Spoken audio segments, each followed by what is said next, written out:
Bonjour à tous, on va pouvoir commencer. En tout cas, merci de nous rejoindre pour cette nouvelle masterclass RH dédiée à l'audio, l'intelligence artificielle sur la partie développement des compétences et de l'engagement des collaborateurs. Donc, j'ai la chance et l'honneur d'être accompagné de Mathieu pour co-animer ce webinaire. Mathieu, je vais peut-être te laisser te présenter. Oui, bonjour à tous. Donc, je suis directeur stratégie RH et transformation digitale dans un cabinet qui s'appelle Scorus. J'en parlais un peu plus tout à l'heure. Et je suis spécialisé dans la transformation numérique, RH notamment. Et historiquement, j'ai aussi pas mal travaillé dans les sujets de communication et tout ce qui est lié à la technologie. Donc, l'idée aujourd'hui, c'est de vous amener quelques éléments sur le contexte RH et d'atterrir aussi sur le sujet IA et audio pour la RH. Super. De mon côté, donc Clément Musel, moi je m'occupe de la partie développement chez ETX Magellan, qui est une start-up experte sur l'audio et l'intelligence artificielle à destination des entreprises et des directions RH sur tout l'aspect efficience. Donc nous, pour cette masterclass, on est parti de certaines problématiques qu'on avait pu relever, tant d'un point de vue collaborateur que d'un point de vue responsable RH. Du point de vue collaborateur, on a surtout remarqué qu'il y avait une problématique autour de la circulation d'informations, que ça soit sur le fait de rester à jour sur l'évolution de son produit, ses compétences, du marché, du secteur. Donc, cette capacité à récolter de l'information auprès des collaborateurs. Et aussi, une différence de communication entre les équipes terrain, donc les personnes qui sont, on va dire, par exemple, beaucoup en mobilité, les personnes qui sont en 100% présentiel au travail, et contrairement aussi aux autres personnes qui sont, elles, plus sur un format hybride ou 100% remote. On voit que souvent, il y a un décalage de communication entre ces différentes typologies de public. Et ce qu'on a relevé également sur la partie collaborateur, c'était souvent un onboarding un peu incomplet ou un peu trop lourd qui manquait de fluidité. On sait qu'aujourd'hui, l'onboarding a une importance cruciale, notamment sur la partie rétention des talents ou acquisition de nouveaux talents. Et c'est vrai que l'onboarding est le premier pas dans l'entreprise du collaborateur. Il est important qu'il soit réussi, qu'il soit totalement complet. Ouais, peut-être sur la partie plus responsable RH, je vais te laisser la parole, Mathieu. Oui, alors il y a un sujet un peu global, on va dire, d'engagement collaborateur dont on parlera un peu tout à l'heure, surtout dans un contexte où l'hybride s'est imposé. Donc depuis le Covid, notamment, on s'est tous retrouvés en visio, comme aujourd'hui. Peut-être à une époque, on aurait fait ça dans une salle tous ensemble. Le fait aussi de pouvoir adresser toutes les typologies d'employés et de proposer des contenus qui sont pertinents pour, on va dire, certains, ce qu'on va appeler des personas. Et aussi, on a aussi des sujets de communication interne, voire de communication RH, où on peine à identifier le retour sur investissement. Donc ça, c'est pas mal de sujets aujourd'hui qui sont adressés dans les organisations. Alors, il y en a beaucoup d'autres, mais ceux-là, en tout cas, nous paraissaient intéressants pour aujourd'hui. Sur la partie Scorus, je te laisse la main. Oui, donc Scorus, on a un cabinet spécialisé dans la transformation RH, finance et IT. On est plus de 300 aujourd'hui, principalement basés en Île-de-France, mais pas que. On est aussi, par exemple, un peu implanté en Afrique. Aujourd'hui, on est principalement avec des clients français qui se déploient à l'international. Ça fait maintenant 34 ans qu'on existe et on fait 43 millions de chiffre d'affaires par an. Et on va de bout en bout sur tous les sujets RH qui vont du conseil en stratégie, l'intégration de systèmes d'information RH, les sujets de data management, d'intelligence artificielle, de support dans la mise en place de différents outils, et la partie accompagnement du changement, que ce soit lié à des problématiques plutôt métiers ou des problématiques qui sont liées à un outil. Super. Sur la partie, ouais. Et je vais rentrer un peu donc, dans les différentes slides. Il y avait un premier point que je trouvais intéressant d'échanger avec vous. C'est avant de faire de la transformation RH, j'ai fait pendant une dizaine d'années de la transformation marketing et ça parlait beaucoup de clients. Et en fait, on voit un parallèle entre le parcours client et le parcours collaborateur. Et on voit surtout que du côté du parcours client, les entreprises sont assez avancées. Le sujet du marketing, la transformation numérique a commencé il y a longtemps déjà. Et sur la partie parcours collaborateur, il y a de plus en plus de choses qui sont en train de se mettre en place, que ce soit en termes de marque employeur, d'onboarding, qui a été cité par Clément, dont on parlera aussi à la suite, des éléments aussi autour de la culture, autour du sens. On sait que depuis le Covid notamment, mais pas que, il y a un peu des questionnements au niveau de certaines générations sur quel est l'intérêt de travailler dans des organisations, qu'est-ce ça peut m'apporter, c'est quoi l'équilibre entre mon temps personnel et mon temps professionnel. Et donc tous ces éléments-là, en tout cas, sont adressés et on voit une accélération autour de ce parcours collaborateur au sein des départements RH. J'ai cité aussi l'engagement collaborateur. Il y a une étude qui nous dit, en 2023, que seulement 7 des Français, des salariés français, se disent engagés au travail. Alors, ça ne veut pas dire qu'il n'y en a pas certains qui sont un peu engagés, mais pas totalement. Mais ça pose une question dans un contexte où on a aussi beaucoup d'épuisement parfois professionnel, des gens qui s'ennuient parfois un peu dans leur organisation et qui se posent la question de l'intérêt de leur travail. Donc, c'est un premier point. On a un peu une crise de l'engagement. Et Sur un pour toi, deuxième justement, point, sur cet engagement, c'est dû à quoi pour toi? De redonner du sens, enfin, c'est il y a plein d'éléments, je pense, qui expliquent ça. Déjà, on a effectivement le contexte qui a beaucoup changé.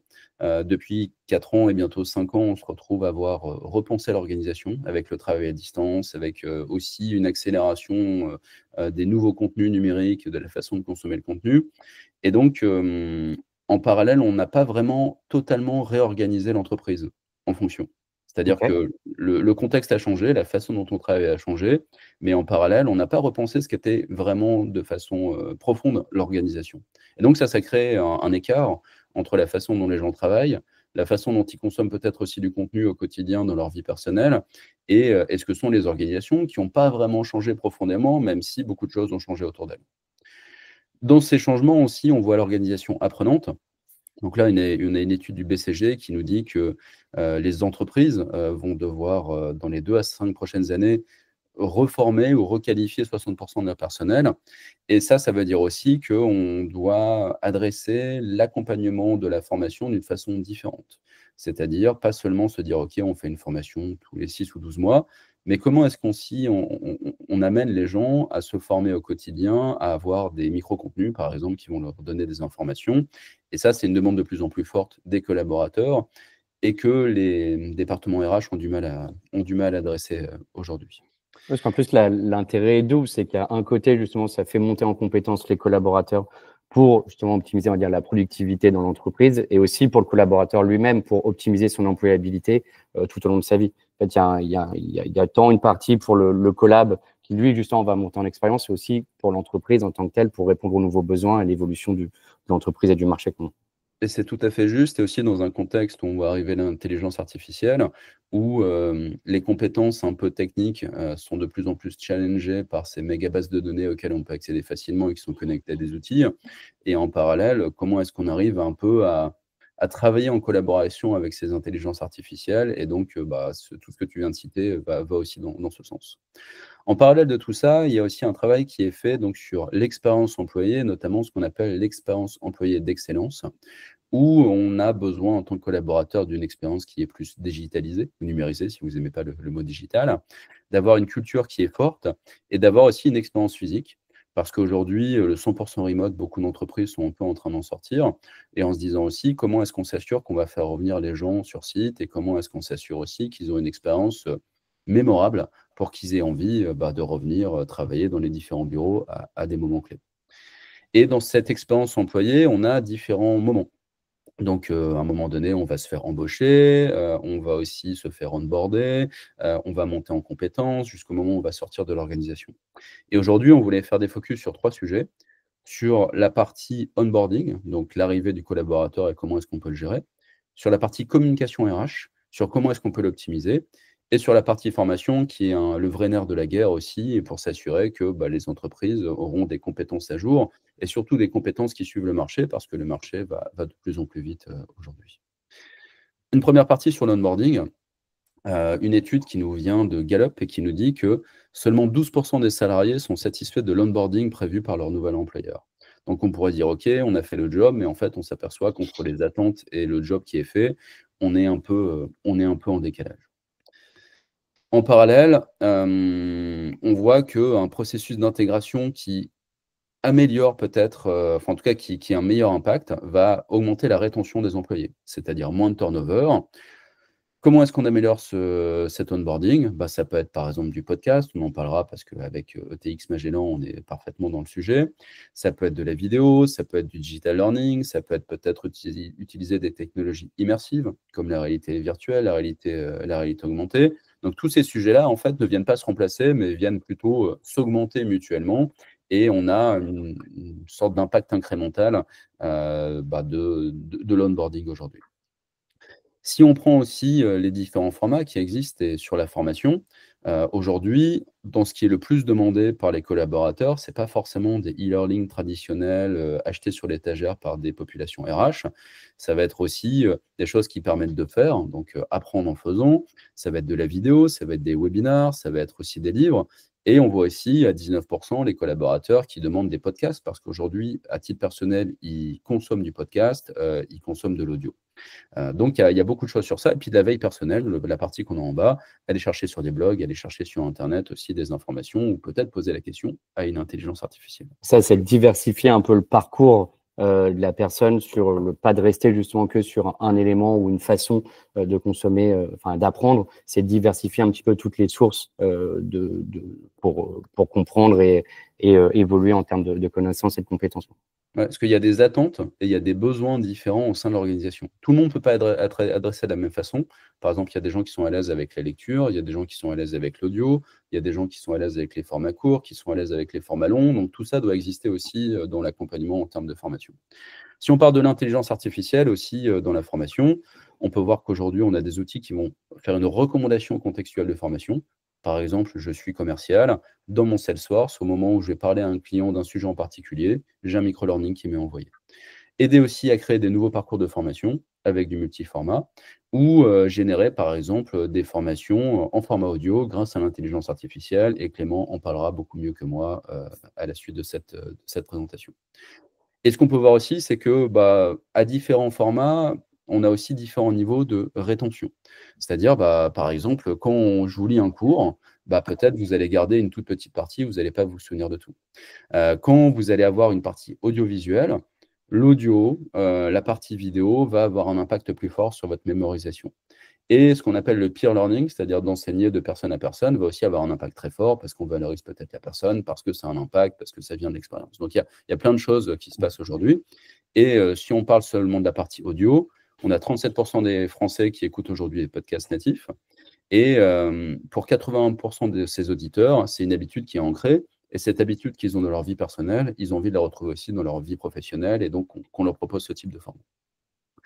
Et en fonction, si on parle de communication RH, on voit qu'en fonction des formats, on a différents impacts. Alors, on n'a pas, on va dire quelque chose qui impacte tout.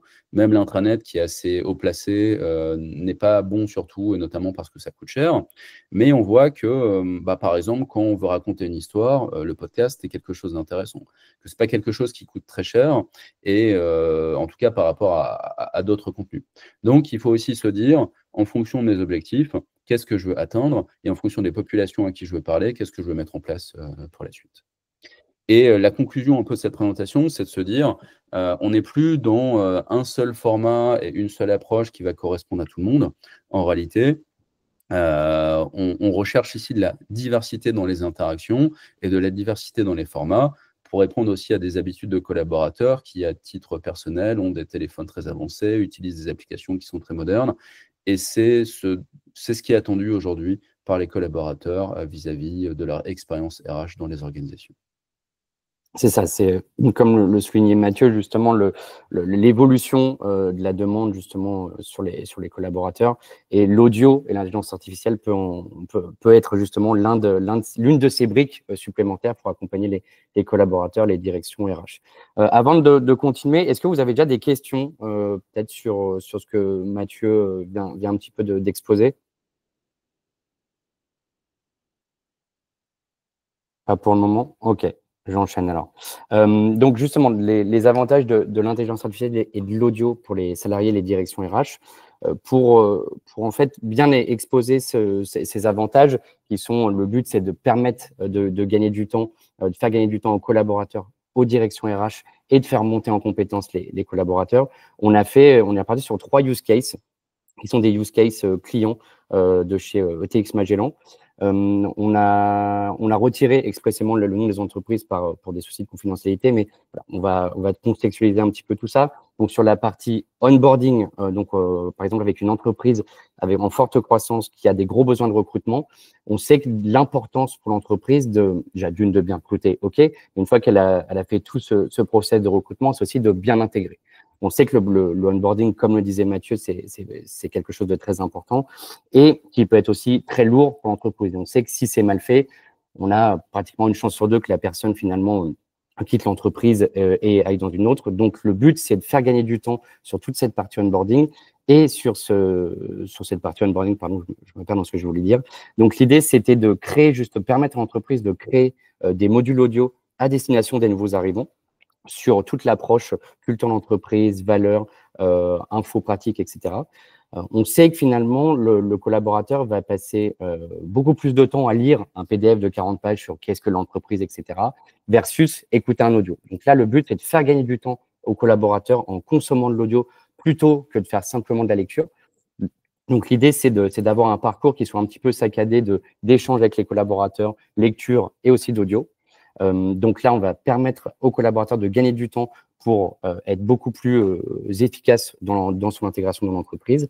Et on va aussi permettre de gagner du temps à la direction RH, elle, en transformant automatiquement les contenus déjà existants écrits en audio. Deuxième use case, c'est sur une approche beaucoup plus de formation en continu des équipes terrain. Là, on a une entreprise internationale qui a des bureaux un petit peu partout en Europe et une équipe commerciale également. L'idée, c'est de permettre à cette équipe commerciale d'être constamment à jour sur ce qui se passe sur son marché. Donc, l'idée, c'est de créer des capsules audio hebdomadaires. Donc, chaque lundi, l'ensemble des sales européens reçoivent une capsule propre à leur marché et leur secteur, sur lequel ils vont avoir de l'information sur ce qui s'est passé la semaine d'avant, sur les évolutions, sur ce qui se dit sur le marché, pour qu'ils puissent être à jour sur l'ensemble de ces informations et donc pouvoir orienter justement leur stratégie commerciale.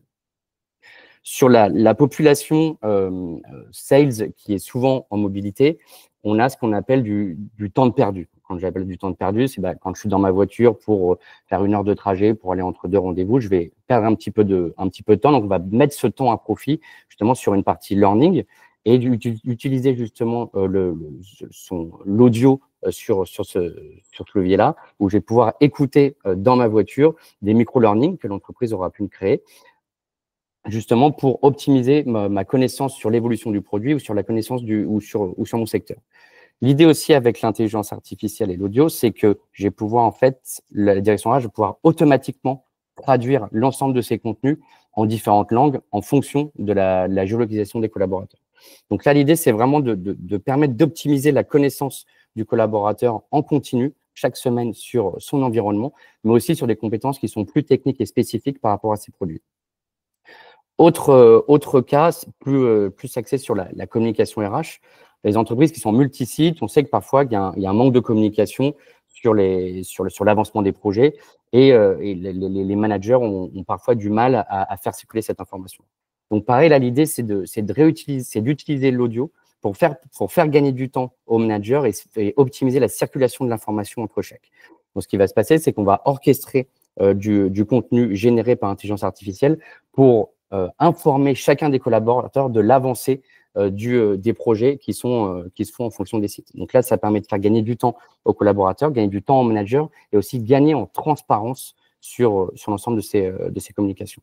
Donc là, on a vraiment 3 use cases qui nous montrent. Le premier sur la partie onboarding, où là, je vais pouvoir en fait l'optimiser et donner une valeur supplémentaire avec une brique qui est l'audio. Et donc, je vais faire gagner du temps au collaborateur, lui, parce qu'il va écouter plutôt que de lire. Je vais faire gagner du temps à la direction RH parce qu'en fait, on va automatiser toute la création de contenu audio et la diffuser aux collaborateurs. 3, sur la partie formation continue, le micro-learning, on sait qu'aujourd'hui, c'est beaucoup plus efficace que simplement suivre des learnings de plusieurs heures. Et donc, le fait de mettre à disposition des micro-learning de moins de 10 minutes, on sait qu'il y a un impact sur la rétention d'informations en utilisant ces canaux-là. Et après, sur l'optimisation de la communication en termes de management, etc., il y a aussi un impact via l'audio et l'intelligence artificielle. Est-ce que déjà sur ces use cases, vous aurez peut-être quelques questions? Pour compléter ce que tu dis, Oui. notamment sur le cas d'usage qui touchait les commerciaux, je parlerai plus largement des populations nomades. Par exemple, à un moment donné, j'avais un client qui avait une forte population de techniciens. Et il y a un sujet, certes, de les former, parce qu'ils n'ont pas toujours accès à des ordinateurs et des choses comme ça, et aussi de communiquer avec eux. Et ton cas d'usage numéro 3 sur la communication RH ou la communication interne touche aussi ces populations nomades pour se dire comment est-ce qu'on arrive à leur transmettre de l'information, leur donner telle ou telle nouveauté qu'il peut y avoir dans l'organisation. Donc, c'est aussi quelque chose qui s'applique à mon sens. Bien sûr, tu as complètement raison. Il y a aussi la population qui travaille en usine, qui sont un petit peu déconnectés, qui n'ont pas accès, justement, comme nous, à un ordinateur au quotidien, etc. Et donc, le fait, justement, pour ces populations, via une application et de l'audio, d'avoir accès, justement, comme tout le monde, à l'information de l'entreprise, le but, c'est aussi de permettre de créer une proximité avec l'ensemble de ses collaborateurs. Parce que je peux avoir tant des collaborateurs qui sont comme nous, dans des fonctions bureau, etc., où on a un ordinateur tous les jours sous les yeux. Mais il y a aussi des collaborateurs comme les sales qui peuvent être beaucoup en mobilité, des personnes qui n'ont pas accès à des outils comme nous, donc avec qui il est beaucoup plus difficile de communiquer. Je pense, par exemple, à des chauffeurs de bus, à des personnes qui sont beaucoup en mobilité, où eux, il y a un besoin justement de se reconnecter avec eux, et l'audio est un des leviers justement pour se permettre de se reconnecter avec eux. Donc, nous, c'est pour ça, en fait, qu'on a créé Magellan Pro, qui est vraiment une plateforme d'IA audio qui a pour but vraiment de simplifier l'orchestration, la création, l'orchestration et la publication de contenu audio intelligent.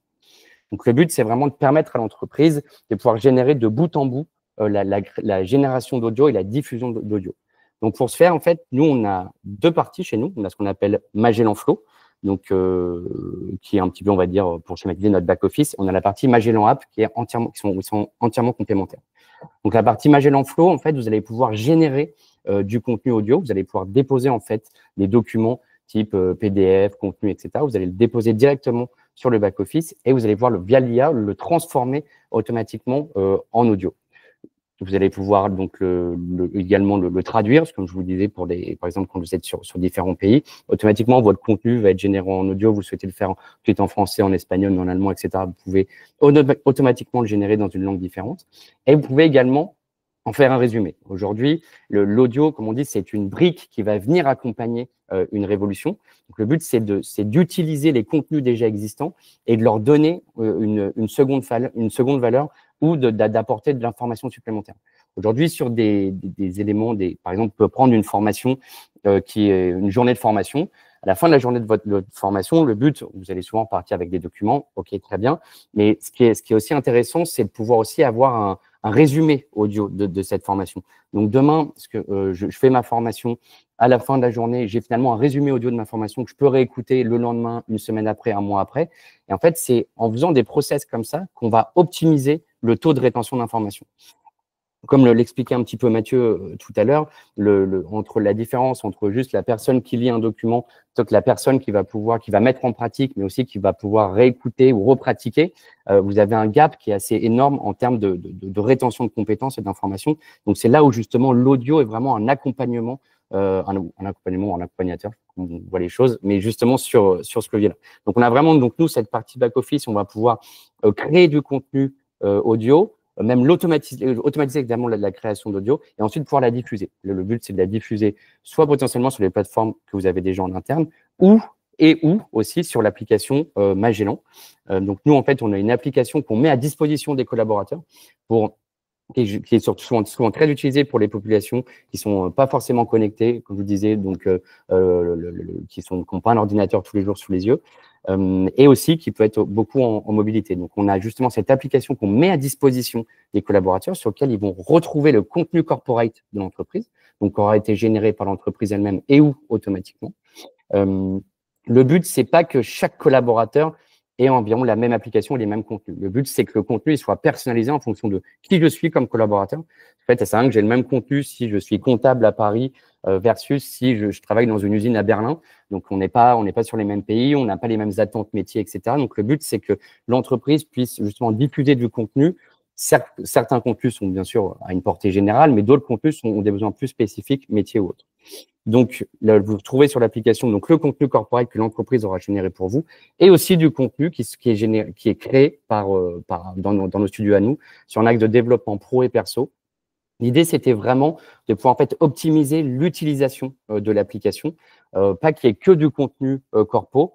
En fait, pour créer une habitude d'utilisation, il fallait davantage de contenu et diversifier un petit peu la source de contenu. C'est pour ça qu'on mélange le contenu corporate personnalisé plus du contenu sur le développement pro et perso que vous aurez, vous, sélectionné en fonction de ce que vous souhaitez entendre, si c'est des tips pour optimiser votre organisation, si on a des choses aussi pour le sommeil, parce qu'on sait que le sommeil a aussi un impact non négligeable sur votre productivité au travail, etc. Donc vraiment, le but, c'est d'avoir justement quelque chose de global pour l'entreprise, de la création, de l'orchestration, la diffusion du contenu. Et comme je dis toujours, nous, chez Magellan, en fait, on n'est pas une dépense, on est un investissement en entreprise. Et quand on investit, on a besoin de calculer son ROI. Donc, c'est pour ça qu'on met à disposition toute une plateforme de KPI pour permettre à l'entreprise de mesurer l'impact qu'elle a justement sur ses collaborateurs.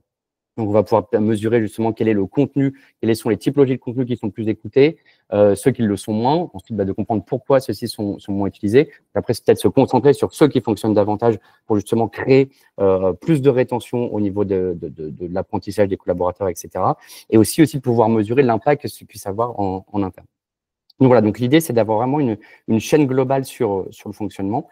Et donc là, je vous ai mis quelques typologies de format audio. Donc, le format corpo. Je vous ai mis un exemple de revue de presse industrielle qu'on peut écouter. Bienvenue dans notre revue de presse économique du 19 mars 2024. Voici les titres principaux. Banque du Japon.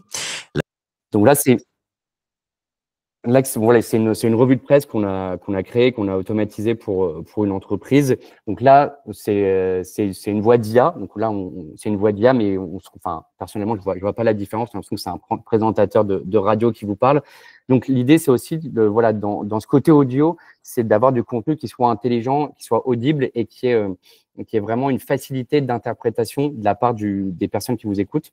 Donc c'est pour ça que j'en ai pas parlé, mais on fait aussi ce qu'on appelle du voice cloning. On peut copier la voix d'une personne de l'entreprise pour que les personnes, quand elles écoutent l'audio, aient ce côté familier, de dire ah bah tiens oui ça c'est notre DRH, bah c'est du contenu du DRH. Donc plutôt de se dire en fait le DRH faut qu'il passe derrière le micro, qui prenne un temps fou pour justement parler et créer ses contenus audio. En fait ça il va être créé automatiquement via l'intelligence artificielle. Donc après, vous avez une petite question pour toi, Clément. Ouais, dis-moi. Tu peux nous donner un peu des éléments sur quel type d'IA derrière? Qu'est-ce que vous utilisez comme partenaire, par exemple? Alors, nous, on utilise plusieurs types d'IA. On peut aller de ChatGPT à Mistral, en passant après par Eleven Labs pour tout ce qui est les voix, En fait, notre but, nous, c'est d'utiliser les meilleurs outils qui existent sur le marché. Et en gros, schématiquement, c'est de les faire fonctionner entre eux pour avoir le meilleur résultat possible. Donc, le but, c'est vraiment d'aller scraper sur ce qui existe sur le marché, de tester et ensuite d'utiliser et d'intégrer chez nous sur toute notre techno pour avoir le rendu qui soit le plus efficace et efficient possible pour l'entreprise et ses collaborateurs. Ensuite, sur la partie contenu corpo, après sur la partie apprentissage, donc sur la partie aussi onboarding, nous, je crois que je vous ai mis un petit exemple sur la partie onboarding. Magellan. Onboarding Magellan, jour 1. Hello, je suis Jérôme, bienvenue chez ETX Magellan, ravi de t'avoir parmi nous. Donc là, vous voyez, on a fait du voice cloning de notre CEO Jérôme Doncieux pour toutes les équipes les nouvelles recrues qui arrivent. Et en fait, dans leur process de onboarding, on a intégré ce levier d'audio auprès des collaborateurs où on a une partie échange normal entre chaque collaborateur, une partie audio et une partie aussi avec quelques éléments à lire sur quelques contenus. Je vous expliquais tout à l'heure la partie aussi résumé de formation, donc pour aller chercher justement du réancrage mémoriel de formation. Je trouve que ça, c'est très important et l'audio a vraiment un levier là-dessus qui est assez intéressant. Après, bon, les pitchs commerciaux, les nouveautés produits, ça, je vous en ai déjà parlé. Et après, la brique, vraiment divertissement, donc sur le podcast, sur le développement pro et perso. Donc ça, c'est des choses que nous, on produit en interne, mais vraiment, le but, il est justement en fait d'optimiser l'utilisation de l'application Magellan Pro quand elle est mise à disposition de l'entreprise. Aujourd'hui, en termes de KPI, quand on déploie ETX Magellan et le Magellan App en entreprise, on a une moyenne d'écoute autour des 16 minutes par jour auprès des collaborateurs. Donc, et sur ces 16 minutes, on a un tiers qui est dédié à la partie corporate et 2 tiers qui sont dédiés à la partie développement et professionnel et personnel. Donc, voilà un petit peu pour le schéma de l'audio et un spectre un petit peu sur l'audio, l'intelligence artificielle sur nos sujets RH. Est-ce que vous avez des petites questions justement sur toute notre approche à Mathieu et à moi?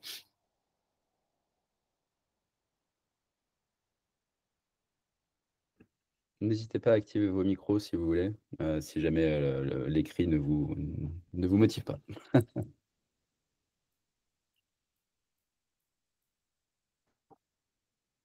Ah, et on a une question qui est marquée. Non, c'est pour quelle taille d'entreprise la solution est adaptée? On va dire on va dire les ETI. Alors, on va dire on est plus sur les ETI et grandes entreprises parce que l'idée c'est d'avoir. On parle beaucoup de mobilité, de collaborateurs qui sont un petit peu éparpillés à droite à gauche. Donc, le but c'est d'avoir une certaine masse salariale aussi pour que ça soit le plus efficace et le plus efficient possible. Après, vous avez des entreprises aussi avec lesquelles on est en discussion, qui sont des plus petites entreprises style start-up qui sont en forte croissance, sur lesquelles justement il y a une volonté d'optimiser tout le process avant qu'il soit trop gros. Donc avec lesquelles on commence déjà à discuter sur justement comment les aider, les accompagner sur l'optimisation de la rétention des connaissances et des compétences en entreprise, enfin sur ce qu'ils proposent, plus la partie onboarding. Tu as une deuxième question sur quels sont les formats les plus appréciés?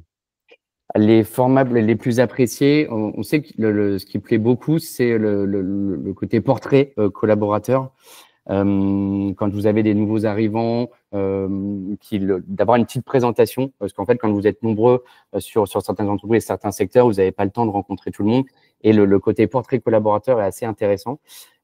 Et le côté micro-learning sur des sujets bien spécifiques.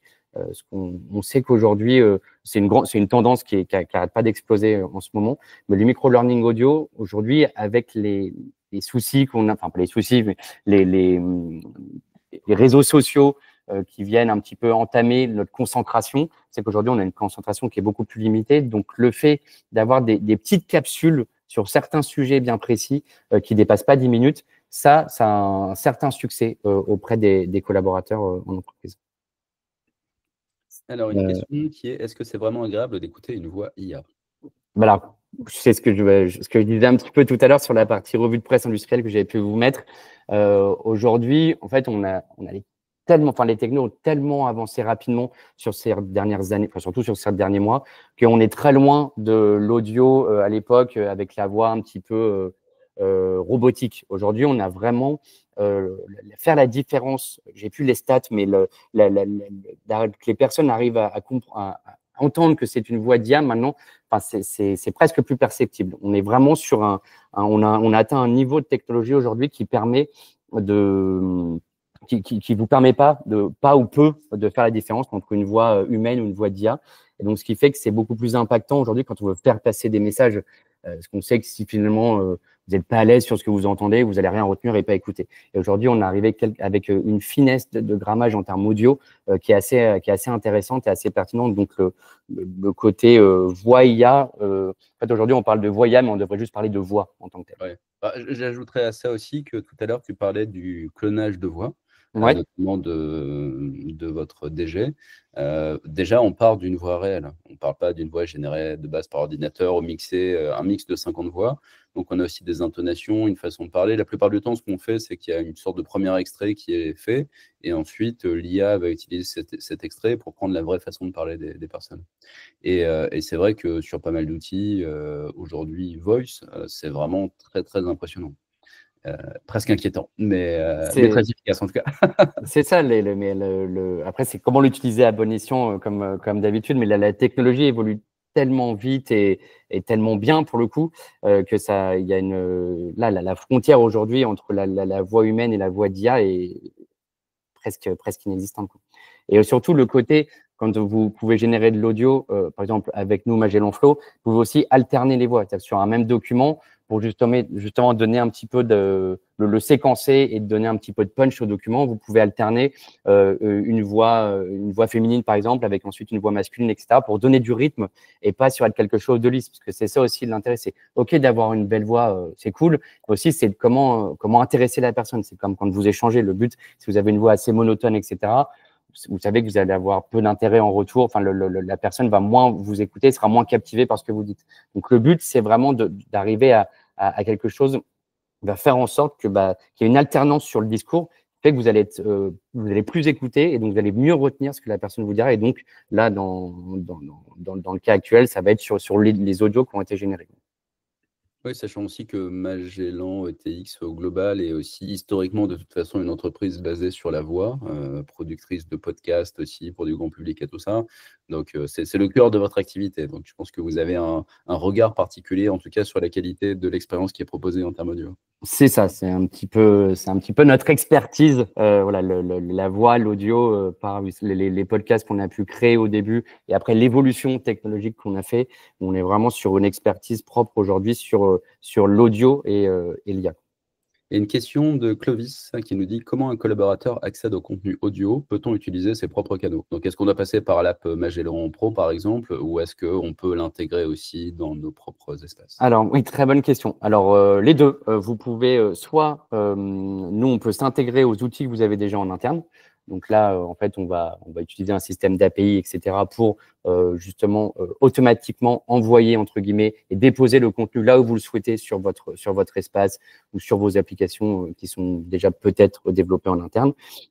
Et sinon, vous pouvez passer par, si vous n'êtes pas équipé de ces éléments-là, ou vous voulez un élément de support en plus pour les collaborateurs, en fait, vous pouvez utiliser l'application Magellan. Donc, l'idée, c'est pas d'être 100% forcément que les canaux Magellan App. Si vous êtes déjà équipé, le but, c'est aussi de pouvoir justement s'adapter à vos besoins. Et en fait, via un système d'API où nous, on va aller directement se plugger à vous et de déverser, entre guillemets, les contenus que vous aurez générés sur vos environnements à vous.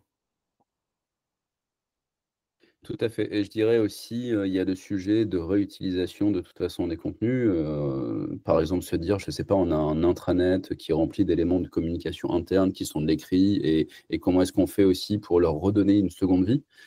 C'est aussi, en tout cas, avec ces outils-là, une façon de le faire, plutôt que ce soit perdu au milieu d'un centième dossier dans un intranet. Voilà. Ah, mais complètement, c'est exactement ça. Souvent, ce que je dis, c'est de redonner une seconde vie au contenu existant.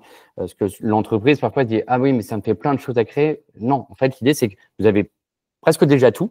Maintenant, en fait, c'est qu'on va l'utiliser, enfin, on va utiliser l'ensemble de vos contenus et justement leur donner une seconde vie via l'audio, soit en créant des résumés de ces contenus, en les mettant à disposition des collaborateurs ou faire un mix de ces ensembles, mais c'est de réutiliser une base existante qui peut être un peu dormante et qui est souvent de forte valeur ajoutée et la remettre à disposition des collaborateurs sous un autre format. Aujourd'hui, l'audio, le but, c'est pas de se substituer à ce qui existe déjà.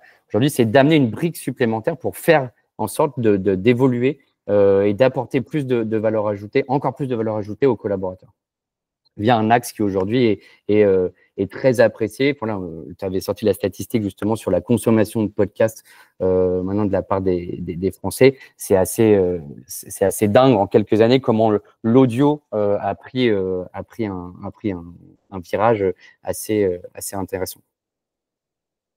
C'est la revanche de la radio. Mais c'est exactement ça. C'est la radio qui avait été bouffée par la télé, maintenant, et après Internet, etc. Et là, on revient justement la petite revanche de l'audio, de la radio.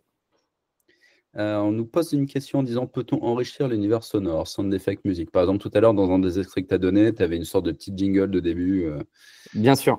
Parce que l'intro et l'outro, en fait, on crée des intros et l'entrée et la sortie audio, on la crée complètement. On peut la créer aussi pour les entreprises. Parce qu'aujourd'hui, ce qu'on était en train de dire, c'est que l'audio devient aussi une nouvelle entité de marque, tant de marque employeur que de marque aussi en termes internes et externes.